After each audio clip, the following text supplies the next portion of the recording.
बदहाल विद्युत व्यवस्था, डीजल पेट्रोल के बढ़ते दाम, पेपर लीक, कमरतोड़ महंगाई, बेरोजगारी, गैस सिलेंडर की किल्लत और उर्वरक की समस्या के समाधान हेतु पिकापुर विधानसभा में समाजवादी पार्टी के पूर्व प्रत्याशी हाजी फिरोज खान गब्बर के नेतृत्व में समाजवादी पार्टी के लोगों ने जनता के साथ सड़क पर उतरकर जोरदार प्रदर्शन किया। पूर्व घोषित कार्यक्रम के अनुसार समाजवादी पार्टी के लोग बड़ी संख्या में सोहावल तहसील मार्ग पर पैदल मार्च निकालते हुए सोहावल तहसील प्रांगण की ओर बढ़ रहे थे।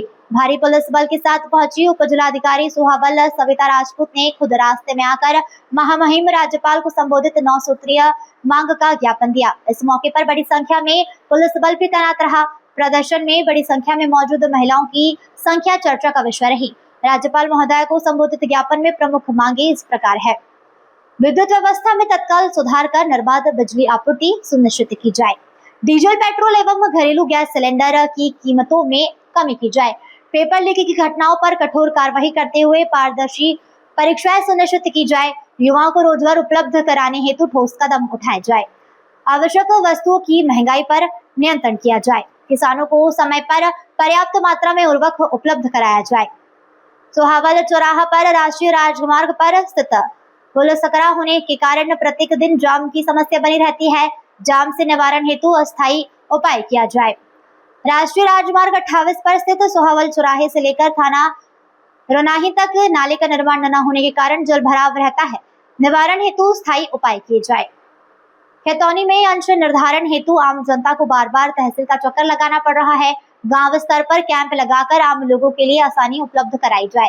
इस मौके पर प्रदेश सचिव कृष्ण कुमार पटेल, बलराम मौर्य, छोटेलाल यादव, एजाज अहमद, जय सिंह यादव, अजय कुमार वर्मा, डॉक्टर राम सुमेर भारती, जिला पंचायत प्रतिनिधि अजय रावत, जिला पंचायत सदस्य हरिशंकर यादव छोटू, जिला पंचायत सदस्य सूरज यादव, महिला सभा के जिला अध्यक्ष सरोज यादव, रीता निषाद, नरेंद्र यादव, अवधेश गोस्वामी, शरद पासवान, रामवरण निषाद, राकेश यादव, राम सिंह मास्टर, रुद्राम यादव, जगजीवन पटेल, अमृतलाल वर्मा, श्री प्रकाश वर्मा, रामानंद निषाद, जयप्रकाश यादव, अशोक यादव, अनंतनाम यादव एवं बाबुल सिंह, सतीश यादव, अशोक चौधरी, सूरज निषाद, सभासद अबरार अहमद, दिनेश चौधरी, सफीक अहमद, किसान नेता फरीद अहमद, संतराम रावत, डीके खान, कादल खान, एहसाद खान, दयाशंकर भारती, अरविंद यादव, प्रधान मनोज यादव, राम प्रसन्न, रंजीत यादव, सुल्तान खान, मनोज कुमार पासी, प्रधान खुर्शीद, मोहम्मद अयान, निजाम खान, नफी खान, अनुभव प्रजापति, राजा सिंह, मनोज पांडे,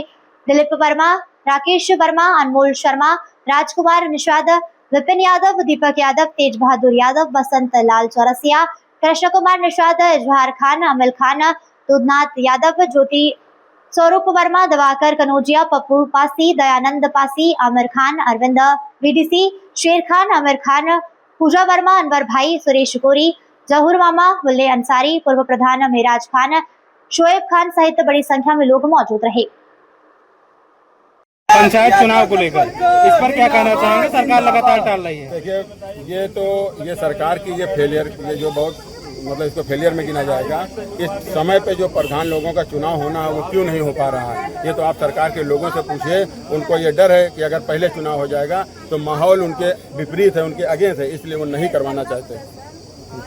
भारत के प्रधानमंत्री कहते हैं कि सोना भी खरीदना बंद कर दो, साल भर सोना की खरीदारी न करो, भारत के प्रधानमंत्री ने तो ये भी कहा है कि आप लोग विदेशी यात्रा न करिए, आप लोग जो है सोना न खरीदिए, मोटर से साइकिल से न चलिए। लेकिन आप देखिए कि प्रधानमंत्री दूसरे दिन खुद 5 से 7 दिन की यात्रा पे विदेश चले जाते हैं। आप खुद देखिए, अभी लौट के आए परसों नरसों, आप देखिए।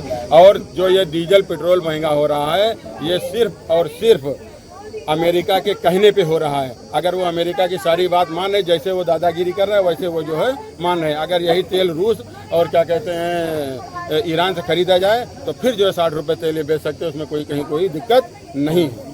आज राज्यपाल के ज्ञापन में जो आपने संबोधित ज्ञापन जो है जिनको सौंपा, उसमें प्रमुख बिंदु आपका क्या है? प्रमुख बिंदु ये है कि जैसे एक तो बिजली की जो है अघोषित कटौती है और वो भी रात में होती है। ये चाहें तो ये सुबह 4 बजे से 9 बजे तक काट सकते हैं, शाम 6 बजे से 9 बजे तक काट सकते हैं। जब आदमी का खा पी के लेटने का टाइम होता है, जैसे जो आदमी दिन भर मजदूरी मेहनत करेगा, शाम को सोता है 4 घंटे में सोए तभी तो काम करेगा। हम हो आप सभी सारे इंसान हैं, इनको इस तरह से काम करना चाहिए। दूसरा एक सबसे बड़ा मुद्दा ये है कि अभी हमारे जो है उत्तर प्रदेश में एक कानून आ गया है ये कि जब तक खेतौनी में अंश बंटवारा नहीं हो जाएगा किसी की ज़मीन नहीं लिखी जाएगी। ऐसा हुआ है ना, लेकिन आप देखिए इसके बावजूद इतनी भीड़, इतने जो हमारे जो किसान हैं, नौजवान हैं, जो ये काम करने वाले हैं, तहसील में खड़े रहते हैं, इसमें लेखपाल लोग उनको बहुत ही ज़्यादा पैसा लेके और ये काम करते हुए बहुत दौड़ाते हैं। हम ये भी एसडीएम साहब और डीएम साहब से ये अपील करेंगे आपके चैनल के माध्यम से कि इन बातों पे बहुत ध्यान दिया जाए। और सबसे बड़ी बात है कि हमारे आसपास जो ज़मीनें एक्वायर हुई हैं,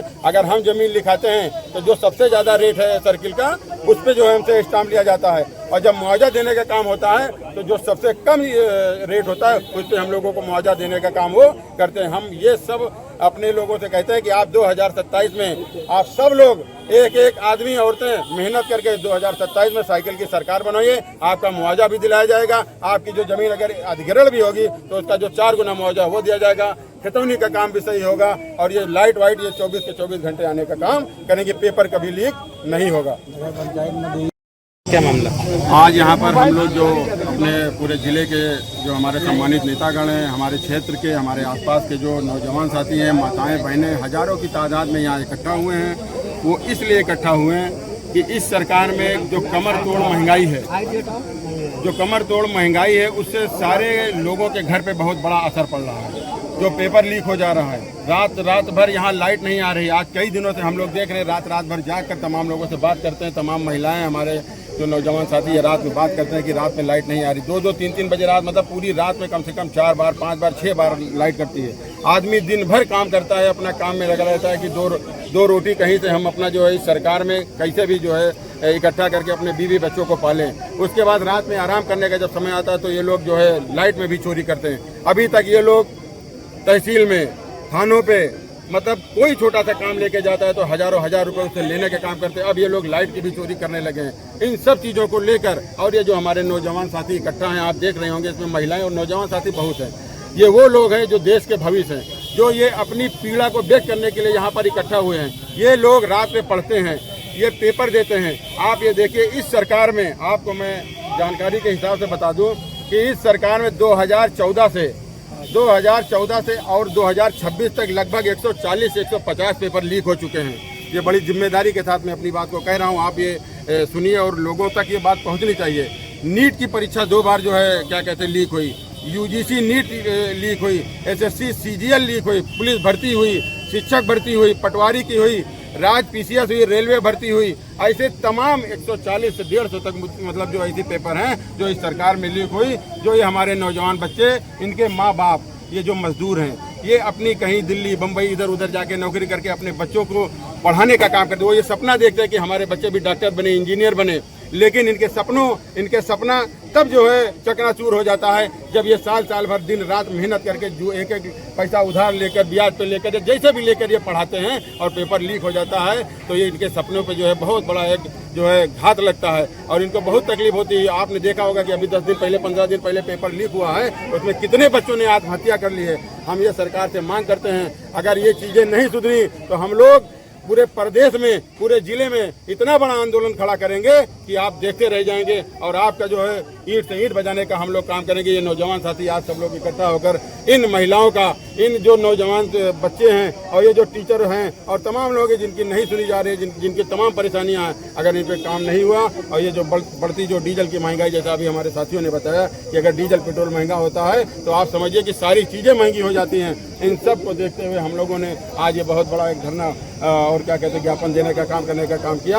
और ये तमाम जो लोग हमारे यहाँ आए हैं, जिले के आसपास के, हमारे क्षेत्र के, हमारी माताएं बहनें, इन सब का हम धन्यवाद अदा करते हैं कि इस भीषण गर्मी में आप हजारों हजार की तादाद में इकट्ठा होकर ये जो है प्रोग्राम को सफल बनेगा, सक्सेस बना, इसके लिए आप सभी को बहुत बहुत धन्यवाद। अगर क्या कहते हैं आगे अगर ये इनमें जो सुधार नहीं आया तो हम लोग एक बहुत बड़ा आंदोलन यहाँ पर खड़ा करने का काम करेंगे। जय भीम, जय भारत, जय संविधान, समाजवादी पार्टी जिंदाबाद। देखिए, आप जिस तरह से ये डबल इंजन की सरकार आए दिन जनता पर बोझ डालने का काम कर रही है, महंगाई प्रतिदिन बढ़ाई चली जा रही है, चाहे डीजल और पेट्रोल का दाम हो, चाहे सिलेंडरों का दाम हो। अभी हाल में आपने देखा कि लोग सिलेंडर के लिए लाइन लगाए रहते थे। रात के 1 बजे से लेकर दोपहर 2 बजे शाम तक का लाइन लगा रहते थे, लेकिन सिलेंडर नहीं मिलता था। और अब लोग जो है, और उसके बाद अभी संतुष्टि नहीं मिली सरकार को, तो सिलेंडर का दाम भी बढ़ा दिया और लोग आज भी परेशान, और पेट्रोल डीजल के दाम बढ़ा दिया। इस तरह से देश की जनता पर सरकार आए दिन कुठाराघात कर रही है। इन्होंने कहा कि भाइयों बहनों, विदेश की यात्राएं कम करो और घर पे काम करो और बाहर मत जाओ, तेल का यूज़ कम करो, पेट्रोल डीजल का यूज़ कम करो, और अपना क्या करते हैं, विदेश की यात्राएं करते हैं।